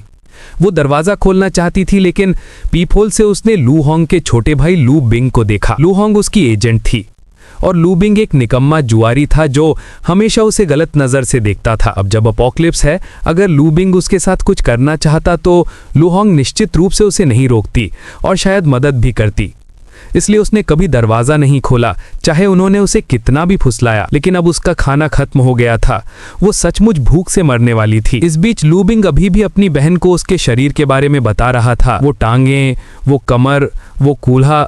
दीदी, बस सोचकर ही मुझे पागलपन चढ़ता है। लेकिन कमबख्त सुरक्षा दरवाजा बहुत मजबूत था। उसे जबरदस्ती खोलना काम नहीं कर रहा था। लू होंग ने उसे डांटा, ये तुम्हारी गलती है। मैंने तुमसे कहा था कि शुरुआत से ही इतना स्पष्ट रूप से काम मत करो। लू बिंग खिखिलाया, अपोकलिप्स है, किसे अब भी कुछ छिपाने की जरूरत है। तभी बाहर कदमों की आवाज आई। लू बिंग ने फुसफुसाया, दीदी बात मत करो, बाहर कुछ हलचल हो रही है। उसने सावधानी से पीपहोल से स्थिति की जांच की। लिन फैन ने कमरा 1705 पर खटखटाया। नमस्ते, क्या अंदर कोई है? यानी कभी इतनी हताश नहीं हुई थी। एक कोने में दुबकी हुई वो चिल्लाई, चले जाओ, मुझे परेशान मत करो। उसने सोचा कि ये फिर से लू बिंग था। वो टूट रही थी, यहाँ तक कि खुद को खत्म करने के लिए एक रसोई का चाकू पकड़ने पर भी विचार कर रही थी। लेकिन वो जानती थी कि वो कमीना उसके शव के गर्म रहते ही उसे अपवित्र करेगा। लिन फैन ने लंबे समय तक खटखटाया, लेकिन अंदर से कोई आवाज नहीं आई। एक बुरी भावना ने उसे घेर लिया। शायद अंदर का व्यक्ति अब मदद के लिए चिल्ला नहीं सकता। वो अब और इंतजार नहीं कर सकता था। ये सोचते ही लिन फैन ने एक ही मुक्के से सुरक्षा दरवाजा तोड़ दिया। अंदर उसने एक सुंदर महिला को कांपते हाथों में एक छोटा चाकू पकड़े हुए पाया। लिन फैन ने उससे घबराने के लिए नहीं कहा, लेकिन वो कैसे नहीं घबराती। एक अजनबी ने अपोकलिप्स में अभी अभी उसका दरवाजा मुक्का मारकर खोला था। लिन फैन ने उसे पहचाना। तुम डांस स्ट्रीमर यानी हो ना? मैंने तुम्हें एक बार 100 रुपए की टिप दी थी। उससे पहले मैं हमेशा मुफ्त में देखता था, मैंने कभी दान नहीं किया। लेकिन तुम्हारा डांस सचमुच बहुत अच्छा था। यानी ने चाकू अपनी गर्दन पर रखा और चिल्लाई, और पास मत आना। अगर तुमने एक कदम भी आगे बढ़ाया तो मैं यहीं खुद को मार डालूंगी। मैं तुम्हें अपने ऊपर हाथ नहीं लगने दूंगी। उसने एक बार छात्रावास में अपनी रूममेट के साथ एक आइलैंड नेशन फिल्म देखी थी, जिसमें एक महिला को पकड़ा गया था, रोज यातना दी जाती थी, रोज उसके साथ खेला जाता था और आखिरकार उसे एक कुत्ते की तरह प्रशिक्षित कर लिया गया था। वो सोचती थी कि फिल्में अतिरंजित करती हैं, लेकिन अब उसे विश्वास हो गया था कि लोग सचमुच ऐसे भयानक काम कर सकते हैं। लिन फैन ने कहा कि उसका कोई बुरा इरादा नहीं है। मैं एक हाउसिंग एजेंट हूँ। मैं गुजर रहा था, तुम्हारी खिड़की पर SOS संदेश देखा, इसलिए जांच करने आया। जहां तक सामने के दरवाजे की बात है, मुझे सचमुच अफसोस है। मुझे अंदर से कुछ सुनाई नहीं दिया और मैंने सोचा कि तुम्हें कुछ हुआ है, इसलिए मुझे करना पड़ा। यानी और आई पूरी तरह से हैरान थी। एजेंट, SOS, कुछ हुआ? और इससे भी महत्वपूर्ण, क्या कोई सामान्य व्यक्ति स्टील के सुरक्षा दरवाजे को मुक्का मारकर तोड़ सकता है? लिन फैन ने आसमान की ओर हाथ उठाया। मैं सचमुच बस जांच करने आया था और हाउसिंग का प्रचार करने। तुम्हारी रहने की स्थिति अच्छी नहीं लग रही है। क्या तुमने कहीं और शिफ्ट होने के बारे में सोचा है? अगर तुम इच्छुक हो तो मैं सनशाइन कम्युनिटी की सिफारिश करता हूँ। ये पुराना है, लेकिन मेरे प्रबंधन में यह शांत, साफ और बहुत सुरक्षित है। निवासी सभी अलग अलग क्षेत्रों के कुलीन हैं। डॉक्टर, शिक्षक, अलंकृत दिग्गज, डेकोरेटेड वेटरन्स, सेवानिवृत्त सैन्य फैक्ट्री की महिलाएं, यहां तक कि एक इंटरनेट मरम्मत करने वाला भी है। नीचे एक पूरा आउटडोर जिम है और खेती की जमीन जिसे हमने व्यक्तिगत रूप से विकसित किया है। और सबसे महत्वपूर्ण, ये किफायती है। ये सब सुनने के बाद यानी का डर धीरे धीरे सदमे में बदल गया। उसके हाव भाव बदलते देख लिन फैन को यकीन हो गया। वह अपना गार्ड कम कर रही थी और धीरे धीरे उसे स्वीकार कर रही थी। उसने धीरे से एक कदम आगे बढ़ाया। मैं समझता हूं कि तुम डरी हुई हो। तुम्हारी जैसी सुंदर लड़की के लिए इस आपदा में खासकर कठिन रहा होगा, लेकिन दुनिया में अभी भी दया है। हमें रोशनी की ओर बढ़ना चाहिए। आओ, चाकू नीचे रखो, फ्लायर पर एक नजर डालो, शायद ये तुम्हें कुछ विचार देगा। यानी और आई ने अपने हाथ में फ्लायर को घूरा। ये बेतुका लग रहा था। वो मदद किए बिना पूछ नहीं पाई, क्या तुम हो कौन? लिन फैन मुस्कुराया। कहा नहीं, मेरा नाम लिन फैन है, शैनिंग एजेंसी से एक हाउसिंग एजेंट। मैं किराए पर जगह दिलाने में विशेषज्ञ हूं। अगर तुम अपने वर्तमान घर से संतुष्ट नहीं हो तो तुम सनशाइन कम्युनिटी आ सकती हो। हम क्यों ना बैठें और मैं तुम्हें इसे ठीक से परिचय कराऊं? लिन फैन प्रचार करता रहा। इस लेआउट को देखो। बिल्डिंग 1, कमरा 504, 2 बेडरूम, 1 लिविंग रूम, 60 वर्ग मीटर। किराया लगभग 1500 रुपए प्रति माह है। लिफ्ट, आसान पहुंच। लेकिन चूंकि तुम एक लड़की हो और एक स्ट्रीमर भी, तुम्हारे पास बहुत सारे कपड़े होंगे, इसीलिए मैं बिल्डिंग 2 की सिफारिश करता हूं। यूनिट 2 कमरा, यह बड़ा है, निश्चित रूप से तुम्हारे लिए ज्यादा उपयुक्त है। पिछला किराएदार भी एक लड़की थी। उसका पट्टा यानी लीज बस कुछ दिन पहले खत्म हुआ है। यानी और आई मदद किए बिना पूछ नहीं पाई, तुम मानसिक रूप से बीमार हो या कुछ? लिन फैन तुरंत चिढ़ गया। मैं विनम्रता से जगहों की सिफारिश कर रहा हूं और तुम मेरा अपमान करती हो। अगर तुम्हें किराए पर नहीं लेना है तो बस कह दो, मैं चला जाऊंगा। उसे जाने के लिए उठते देख यानी और आई ने जल्दी से उसे पकड़ा और माफी मांगी। रुको, माफ करना, मेरा वो मतलब नहीं था, मैं माफी मांगती हूं। लिन फैन ने आह भरी। पैसे कमाने के लिए तुम्हें एक अच्छी मानसिकता की जरूरत है। ठीक है, मैं तुम्हारी माफी स्वीकार करता हूं। लेकिन यानी और नए ने फिर भी पूछा, क्या तुम हमेशा ऐसे ही रहते हो? मेरा मतलब है इस तरह के असामान्य। उसका गहरा भाव देखकर उसने जल्दी से समझाया, नहीं, मेरा मतलब वो नहीं है, मैं बस। इससे पहले कि वो खत्म कर पाती, लिन फैन ने उसे बीच में टोक दिया। असामान्य? क्या तुम लोग नहीं हो? हर कोई सोचता है कि अपोकलिप्स का मतलब कोई नियम नहीं है, लेकिन ठीक वही मानसिकता दुनिया को और बुरा बनाती है।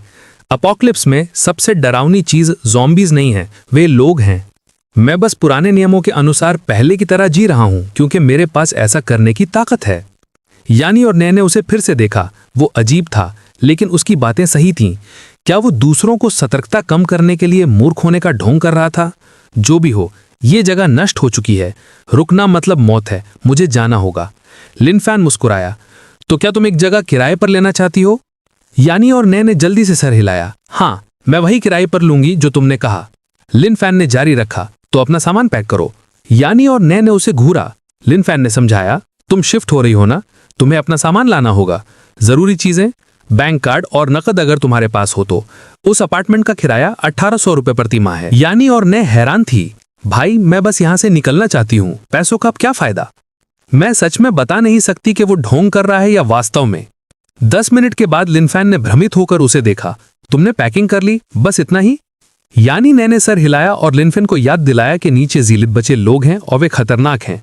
उसे डर था कि वे निकल नहीं पाएंगे। लिन फैन ने शांति से उसे सीढ़ियों से नीचे जाने दिया। चिंता मत करो, मैं बहुत सक्षम हूं। यानी ने इस पर विचार किया। हाँ, उसने एक मजबूत दरवाजा मुक्का मारकर तोड़ा था, लेकिन जैसे ही वे अगली मंजिल पर पहुंचे, लूबिंग का दरवाजा अचानक खुल गया। उसके हाथ में एक रसोई का चाकू था। यानी नी, तुम कहां जा रही हो? बच्चे, तुम इस औरत को अभी बाहर भेज दो और दफा हो जाओ, नहीं तो तुम्हें पछताना पड़ेगा। लेकिन लिन फैन बिल्कुल भी पीछे नहीं हटा। इसके बजाय उसके होठों के कोने पर एक छोटी सी मुस्कान आई। क्षमा करना, मैं आमतौर पर नहीं मुस्कुराता जब तक कि मैं खुद को रोक नहीं पाता। माफ करना, लेकिन तुम ठीक कैसे मुझे पछतावा कराने की योजना बना रहे हो?